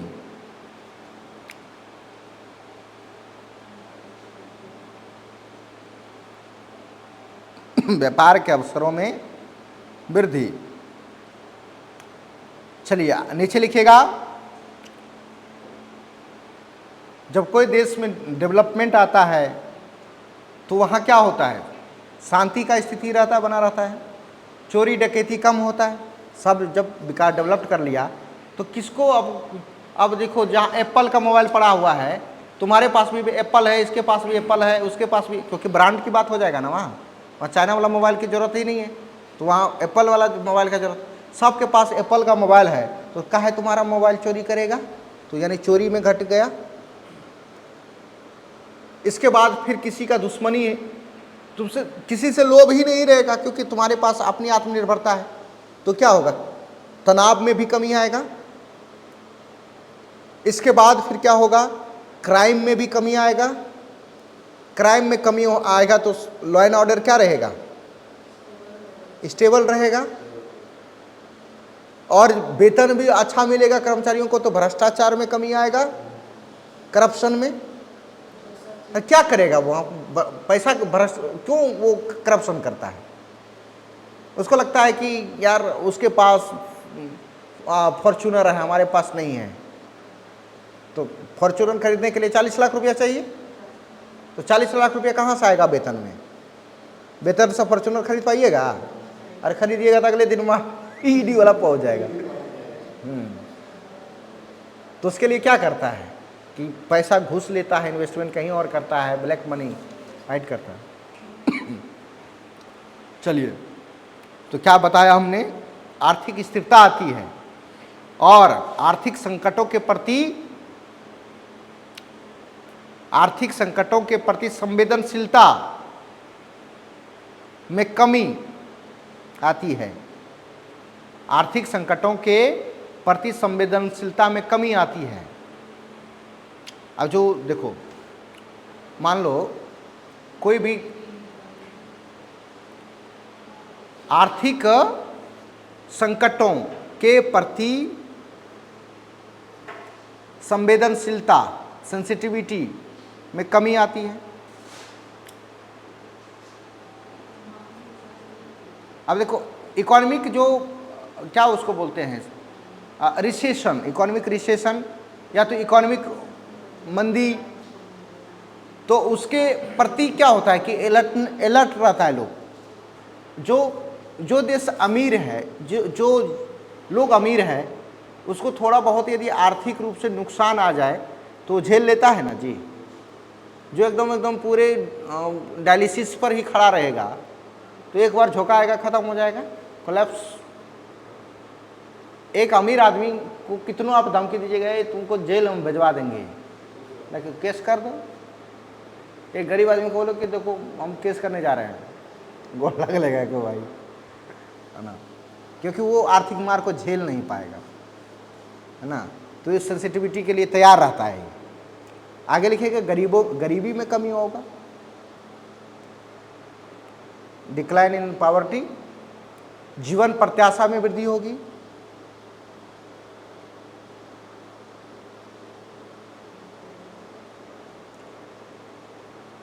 मानव विकास सूचकांक HDI क्या होगी, उसकी अच्छी रहेगी, HDI में उसका रैंकिंग क्या रहेगा, अच्छा रहेगा नहीं। तो ये सब हो गया क्या, उसका बेनिफिट। तो नुकसान क्या होगा भाई, नुकसान क्या होगा, हाँ जो डेवलप्ड हो गया या ग्रोथ के पीछे भाग रहा है, डेवलपमेंट के पीछे भाग रहा है, तो उससे नुकसान क्या है, कौन क्या है उसका नकारात्मक पक्ष। नहीं वो सब नहीं, उतना फिलोसफिकल में नहीं जाना है, फिजिबल बात करना है। सब देश उसी तरह से भाग रहा है डेवलपमेंट और ग्रोथ के लिए, तो उसका नुकसान है एनवायरनमेंट पे, सोचना है पर्यावरण के प्रति, पर्यावरण का नुकसान है, प्राकृतिक संसाधनों का क्या कर रहा है, एक्सट्रीम उसका जो है एक्सप्लॉयटेशन चल रहा है। जब एक्सट्रीम कोई चीज़ का हो जाता है तो फिर क्या करेगी, प्रकृति अपना दिखाएगा प्रभाव। बड़ा बड़ा एकदम टावर बना लिए, एकदम पूरा एकदम इकोनॉमिक ग्रोथ और डेवलपमेंट हासिल कर लिए, ऊपर से आया एकदम भूकंप जबरदस्त, सब ले देकर चौपट हो गया, सारा डेवलपमेंट निकल गया। हाँ वही ना बोल रहे हैं कि जैसे आप पूरा डेवलपमेंट कर लिए, ग्रोथ कर लिए, सब चीज़ ठीक है, और आप प्रकृति के साथ खेल रहे हैं, पर्यावरण को आपने खराब कर दिया, एकदम पोल्यूशन फैला दिया, जितना भी आपका नेचुरल रिसोर्सेस है उसका एक्सट्रीम एक्सप्लॉयटेशन कर लिया आपने। आप फिर भूकंप आएगी, आपका चक्रवात आएगा खतरनाक रूप से, वर्षा आएगी, सब आपका बिल्डिंग उलट जाएगा, मर जाओगे, कोई काम देने वाला नहीं है। तो इसलिए हमें क्या करना पड़ेगा, इकोनॉमिक ग्रोथ और डेवलपमेंट पर्यावरण और प्राकृतिक संसाधन को क्या करता है, ह्रास करता है, नुकसान करता है। तो लिखिएगा पर्यावरण का नुकसान और प्राकृतिक संसाधनों का एक्सट्रीम एक्सप्लॉयटेशन होता है।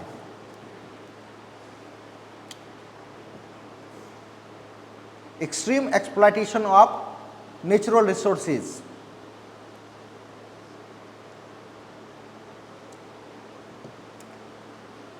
पोल्यूशन में क्या होगा, वृद्धि होगा कि कमी होगा, ग्रोथ होगा कि डिक्लाइन होगा, उसका बहुत होगा ना वृद्धि। अब इंडस्ट्रियलाइजेशन करोगे, एकदम पूरा धुआं धुआं कर दिया, एकदम पूरा लंग्स की बीमारी हो गई, कैंसर हो गया, बताओ जितना कमाओगे हॉस्पिटल में ही पहुंचा दोगे। अब इतना बड़ा टाटा 86 बरस की उम्र में चले गए और मेरे दादाजी 95 बरस के हैं, अभी तक नहीं गए। इतना अमीर व्यक्ति, तो इसका मतलब क्या हुआ कि पैसा आपके जीवन को नहीं बचा सकता है। बीमारी हो जाएगी, टेंशन होगा, फ्रस्ट्रेशन होगा, तो उसके आपकी आयु कोई भी मेडिसिन बचा नहीं सकता है। इसलिए एक्सरसाइज हर एक तरीके, खाली पैसा का डेवलपमेंट ही नहीं, हर एक तरीके से डेवलपमेंट चाहिए आपको, ठीक है।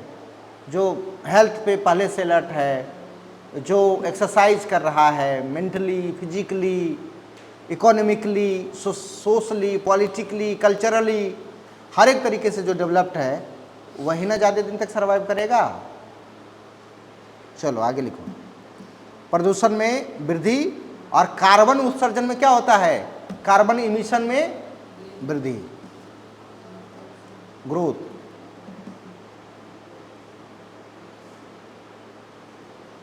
कार्बन उत्सर्जन में वृद्धि। भारत का क्या लक्ष्य रखा है कार्बन उत्सर्जन जीरो करने के लिए, 2070।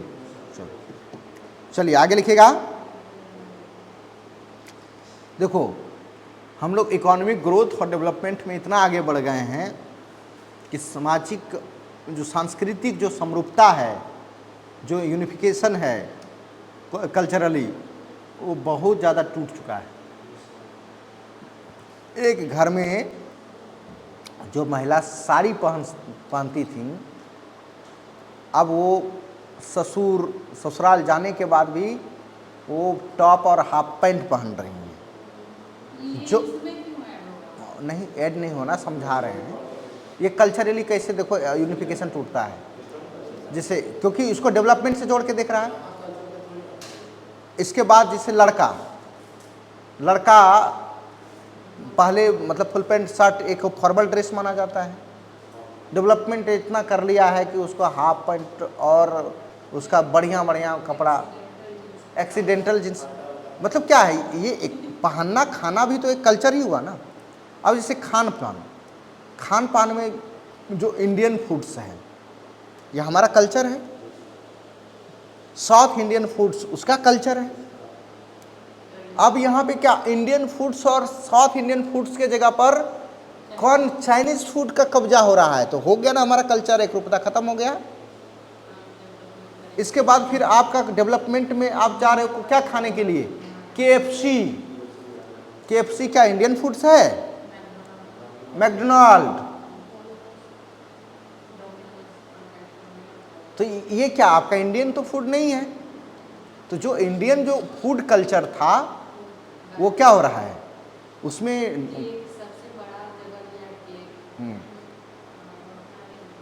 खेल कूद हो गया, नाच गान हो गया। नाच गान में अब बिहार का लोक नृत्य पता है क्या था? बिहार का जो लोकल जो डांस है क्या है? कटघोड़वा डांस, लोंडा डांस, लोंडा कटघोड़वा। कटघोड़वा समझती हो? घोड़ा वाला जो है, काठ का घोड़ा का डांस अभी पहन लेगा और नाचेगा। मोर मोरिन, मतलब पुराने ज़माने में लोग जैसे पीछे मोर वाला लगा लेगा और डांस करेगा, लोंडा डांस, ठीक है। ये सारे जो है यहाँ के लोक नृत्य हैं। जैसे उत्तर प्रदेश का लोक नृत्य क्या है? कथक। दक्षिण में केरल का जो वहाँ के लोकल डांस क्या है केरल का? तो कथकली है, मोहिनी अट्टम है, और भरतनाट्यम तमिलनाडु का है, ओडिसी उड़ीसा का है, मणिपुरी मणिपुर का है, सात्रिया असम का है, पूर्वोत्तर का। हाँ, इसके बाद फिर देखिएगा गरबा ये गुजरात का है, पांडवी घूमर, घूमर राजस्थान का है, पांडवानी ये देखो छत्तीसगढ़ का है, इसके पंजाब का अलग है, भाखड़ा है ना। ये सब क्या है? लोकल नृत्य। अब हिप हॉप आ गया, खत्म हो गया। अब सब हिप हॉप कर रहा है। अब कहो लौंडा डांस करने के लिए कौन करेगा लौंडा डांस? तो कल्चर खत्म हुआ। डेवलपमेंट जब बढ़ता है, ग्रोथ जब बढ़ता है, तो कल्चर जो है वो उसका डिक्लाइन होता है, कल्चर का भी पतन होता है। तो क्या लिखें? सांस्कृतिक समरूपता और पारंपरिक ट्रेडिशनल जो कस्टम्स का ह्रास होता है, decline of traditional customs and cultural unification, decline of cultural क्या उसको बोलेंगे, traditional customs and cultural unification. और लिखेंगे सांस्कृतिक समरूपता, एकरूपता और पारंपरिक प्रथाओं का पतन, ह्रास। नहीं, अब डेवलपमेंट होता है, ग्रोथ होता है, तो अधिकांश लोग कहाँ रहना चाहते हैं? ये नहीं बोलेंगे कि सर घर में, तो घर में गांव वाला घर में कि शहर वाला घर में रहना चाहता है। सारे लोग शहर से जोड़ के रहे। जब शहर में जब रहोगे तो शहर में दबाव बढ़ता है ना। जब शहर पे दबाव बढ़ता है तो उस वहाँ पे लॉ एंड ऑर्डर विफल होता है, वहाँ रिसोर्सेस का जो है ज़्यादा वहाँ पे सेंट्रलाइजेशन हो जाता है, मतलब वहाँ ट्रैफिक का प्रॉब्लम आता है, जाम की पोल्यूशन की समस्या बढ़ जाती है ना, और नियोजित मतलब शहरीकरण की चुनौतियाँ सामने आ जाती हैं। तो लिखिएगा शहरीकरण की चुनौतियाँ।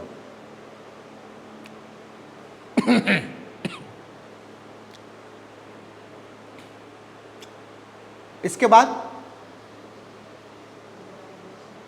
जब डेवलपमेंट और ग्रोथ होता है तो अधिक से अधिक जो है इंफ्रास्ट्रक्चर पर इन्वेस्टमेंट और पब्लिक सर्विस पे ज़्यादा इन्वेस्टमेंट करना पड़ता है, उसके लिए दबाव बढ़ता है। पब्लिक सेक्टर्स और इंफ्रास्ट्रक्चर डेवलपमेंट पर वो ज़्यादा इन्वेस्टमेंट करते हैं, खर्च करते हैं। बुनियादी ढांचे और सार्वजनिक सेवाओं पर अधिक खर्च करते हैं।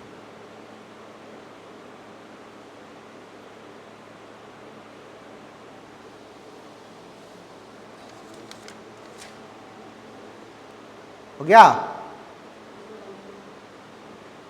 चलिए, अब काफी है, अब ज्यादा आलोचना नहीं करना है। अब ये सब आपका चुनौती क्रिएट कर देगा, नहीं नुकसान कर देगा। तो अब सुझाव क्या दे सकते हो? वे फॉरवर्ड है आपके पास कि इससे कैसे आदमी को रोका जाए कि जिससे कि डेवलपमेंट भी हो जाए, ग्रोथ भी हो जाए, लेकिन हम इन उपरोक्त जो चुनौतियां हैं उसको भी कम कर सकें। इसको कैसे बताओगे?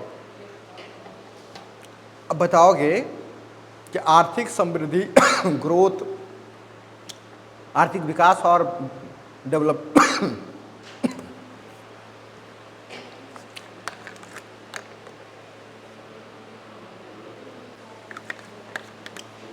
चलिए, तो क्या लिखेंगे? आर्थिक समृद्धि और विकास में तेजी से लोग भाग रहे हैं उसके पीछे। सब चाहता है कि ग्रोथ हो, डेवलपमेंट हो, लेकिन सब वो किसके ऊपर ये डेवलपमेंट करना चाहते हैं? पर्यावरण के ऊपर। उसका नुकसान हो जाए, ग्लोबल वार्मिंग बढ़ जाए, समुद्री बर्फ पिघल जाए, ग्लेशियर पिघल जाए, समुद्री जीव मर जाए, लोग मर जाए, लेकिन हम तो डेवलपमेंट करके रहेंगे। इसके बाद हरिकेन्स आएगा, अमेरिका खत्म हो जाएगा। उसके बाद चक्रवात आएगा, बंगाल में आधे लोग मर जाएंगे। तो ये जो है चुनौतियां जो है, तो इससे निपटने के लिए पूरी दुनिया ने क्या किया? यूनाइटेड नेशन ने कहा कि हमें गोल्स निर्धारित करने पड़ेंगे। तो कौन सा गोल्स? तो 17 गोल एसडीजी गोल्स बनाए गए हैं कि हम डेवलपमेंट भी करें, ग्रोथ भी करें, लेकिन हम पर्यावरण को क्या करें? ख्याल भी करना है। इसलिए सस्टेनेबल डेवलपमेंट गोल पर हमें क्या करना पड़ेगा? अधिक फोकस करना पड़ेगा। नहीं तो लिखना है कि दुनिया बहुत तेज़ी के साथ आर्थिक समृद्धि और विकास के पीछे दौड़ रही है। दुनिया बहुत तेज़ी के साथ इकोनॉमिक ग्रोथ और डेवलपमेंट के पीछे दौड़ रही है, जिसके कारण गंभीर पर्यावरणीय और प्राकृतिक समस्याओं को जन्म हुआ है। जिसके कारण गंभीर पर्यावरणीय, environmental and natural problems create हुआ है, जन्म हुआ है। इसलिए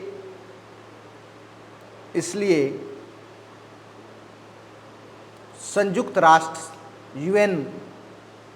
यूनाइटेड नेशन का 17 सतत विकास लक्ष्य 17 एसडीजी गोल एक बेहतर विकल्प है।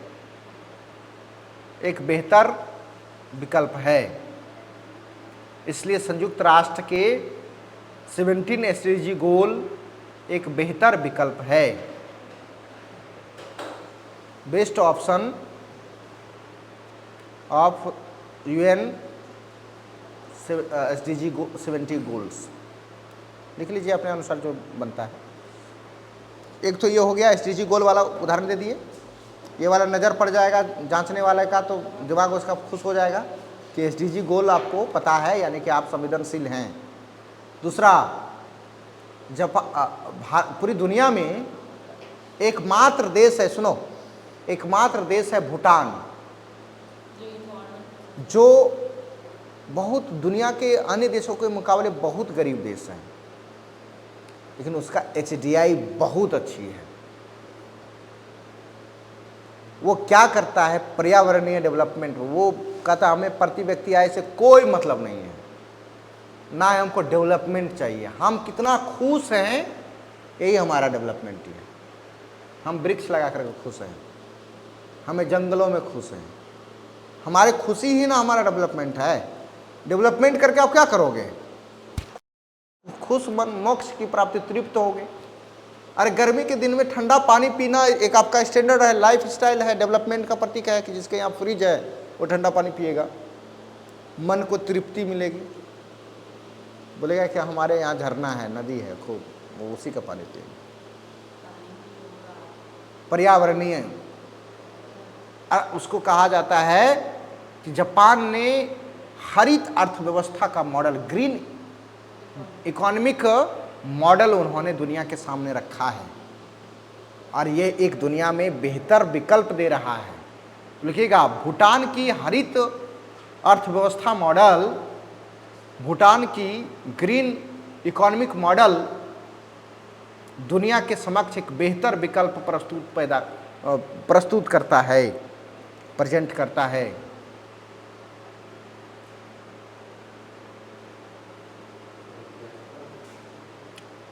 भूटान की हरित अर्थव्यवस्था मॉडल दुनिया के समक्ष सामने, फ्रंट ऑफ वर्ल्ड, एक बेहतर विकल्प पैदा करता है। हो गया? चलिए आगे लिखो। एक फिलॉसफी डाल दो।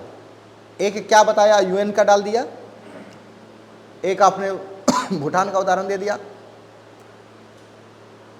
दुनिया में जितना भी डेवलपमेंट है, आधुनिक डेवलपमेंट, साइंटिफिक डेवलपमेंट, ये एक फिलॉसफी पर बेस्ड है, आधारित है। वो फिलॉसफी है एरिस्टोटल की फिलॉसफी, आवश्यकता ही आविष्कार की जननी है।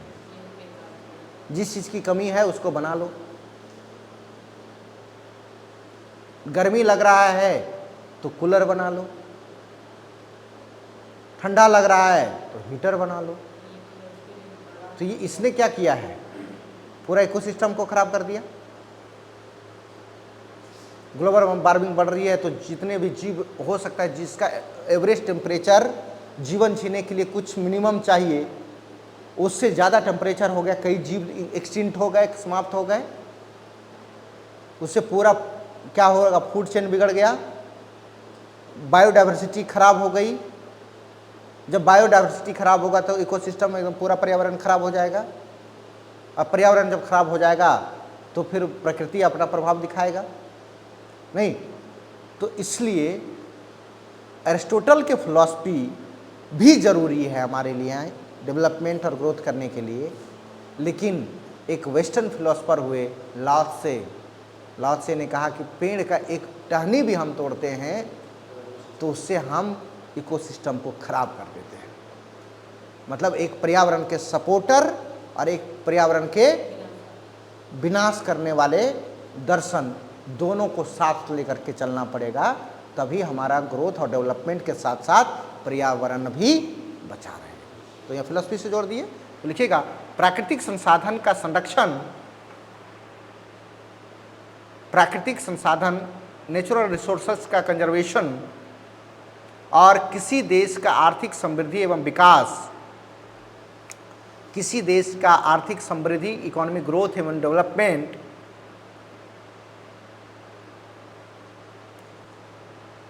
हमें लाओ त्से और अरस्तु के दर्शन, लाओ त्से और अरस्तु के फिलॉसफिकल या तो फिलॉसफी के बीच सामंजस्य को सिखाती है। सामंजस्य को, कोऑर्डिनेशन को सिखाती है।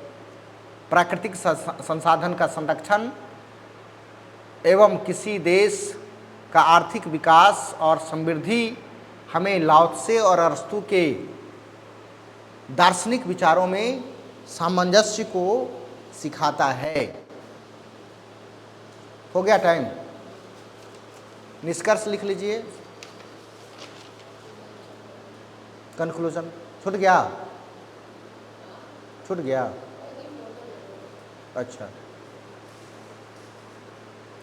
तो लिख लीजिए, उपरोक्त विश्लेषण से स्पष्ट होता है, 10 करके आप लोग लिखिए, इस प्रकार कहा जा सकता है। स्पष्ट होता है कि भारत आर्थिक समृद्धि, भारत इकोनॉमिक ग्रोथ में निरंतरता हासिल किया है। भारत इकोनॉमिक ग्रोथ में कंसिस्टेंसी हासिल किया है। वर्तमान में भारत दुनिया की 5वीं सबसे बड़ी अर्थव्यवस्था है। वर्तमान में भारत दुनिया की 5वीं सबसे बड़ी अर्थव्यवस्था है, जबकि आर्थिक विकास में निरंतर प्रयासरत है। पैरा चेंज कर लीजिए थोड़ा सा। फिर भी भारत के समक्ष सामने गरीबी, भुखमरी,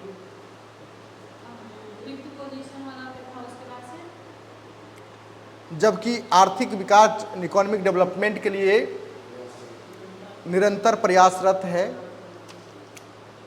फिर भी भारत के समक्ष गरीबी, भुखमरी, बेरोजगारी, कुपोषण इत्यादि की समस्या विद्यमान है। फिर भी भारत के समक्ष गरीबी, भुखमरी, पॉवर्टी, भुखमरी को क्या बोलोगे, फूड क्राइसिस, अनएम्प्लॉयमेंट, कुपोषण या तो प्रॉब्लम ऑफ न्यूट्रिशन विद्यमान है, कुपोषण की समस्या विद्यमान है। विश्व भुखमरी सूचकांक 2024 में, वर्ल्ड हंगर इंडेक्स 2024 में इसका स्थान 105/127 है, 105/127 है। इसलिए उपरोक्त चुनौतियों को दूर कर 105/127 है हंगर वाला। इसलिए उपरोक्त चुनौतियों को दूर कर आर्थिक समृद्धि के साथ साथ, इकोनॉमिक ग्रोथ के साथ साथ